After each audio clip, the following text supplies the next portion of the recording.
Welcome back to the winter meetings in National Harbor, Maryland. Jack Curry here, and I'm joined by the Commissioner of Baseball, Rob Manfred. And Rob, I have to think that walking through this hotel is a lot easier when you have a CBA deal in place? It is a lot easier. You know, I'm not sure we would have been walking around here, to tell you the truth. But, look, we're thrilled that we got a new agreement done. We think we made a fair and balanced agreement that'll be good for our clubs and good for the players going forward. When you look at how successful and how profitable baseball is right now, how imperative was it to send the message to your fans that we're going to have labor peace, we are not going to have a lockout and take baseball away from people?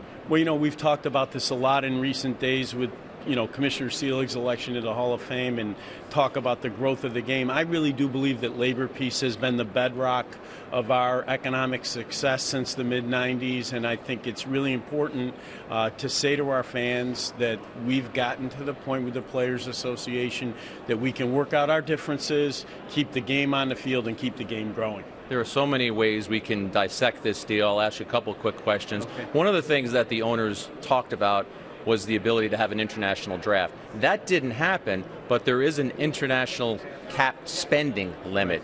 Is that essentially the same thing? Did you come pretty close to getting what the owners wanted? Well, we think that the cap that we ended up with is a substantial improvement from where we were. It doesn't achieve everything that we wanted in an international draft, but I do think it gets us a lot closer to parity between what we do on the domestic side and what we do on the international side. You look at baseball being a $10 billion sport. You go to the luxury tax threshold that was agreed upon. It'll be $195 million in year one. It grows to $210 million in year five.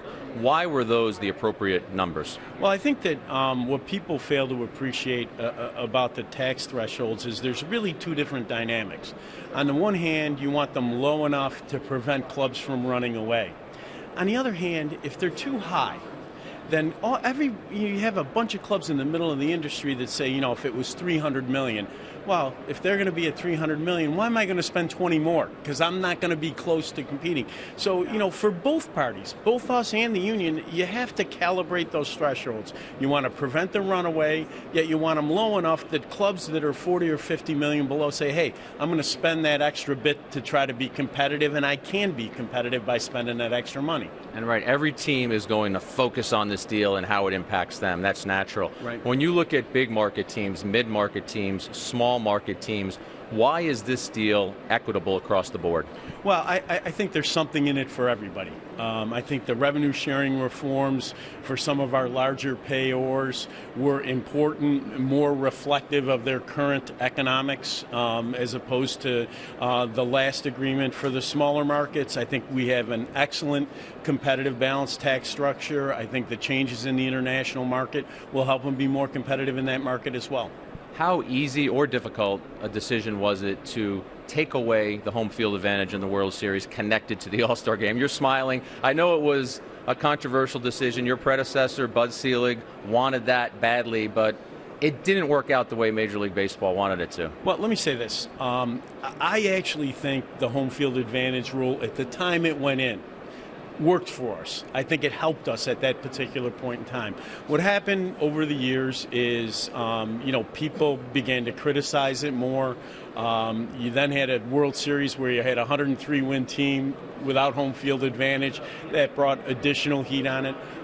We'd been having conversations with our partners at Fox about the significance of it. They weren't quite as wedded to it as they were at one time, and it seemed like it was time to make a change. One thing that was also talked about that didn't get included in the agreement was the possibility of different roster construction. Obviously, September roster construction is a hot-button issue. Have you and Tony Clark talked about, during this CBA, if there might be times where you might reopen it and have more discussions? Well, Tony has indicated a desire to have continuing conversations on that topic, and we welcome that. One of the great things about the maturation of our relationship is, it used to be you finished a basic agreement, you said goodbye, and you started talking again in 5 years. We have ongoing dialogue with Tony. This was a big change. While September rosters, everybody kind of agrees we need to fix something. The addition of the 26th man was controversial on our side as well as theirs, and it may be better for us to have those conversations during the term. You mentioned earlier Bud Selig and his election into the Hall of Fame. What does that mean for you that the gentleman that you worked under and who preceded you is now a Hall of Famer? Well, I mean, most importantly, I'm just thrilled for Bud. Bud gave his life to the game from the time he bought the Brewers, brought him back to Milwaukee, ran the club, and then moved to the commissioner's office. Literally everything he did was focused on baseball and the good of the game. And I think his election to the Hall of Fame is just the game recognizing all those great contributions.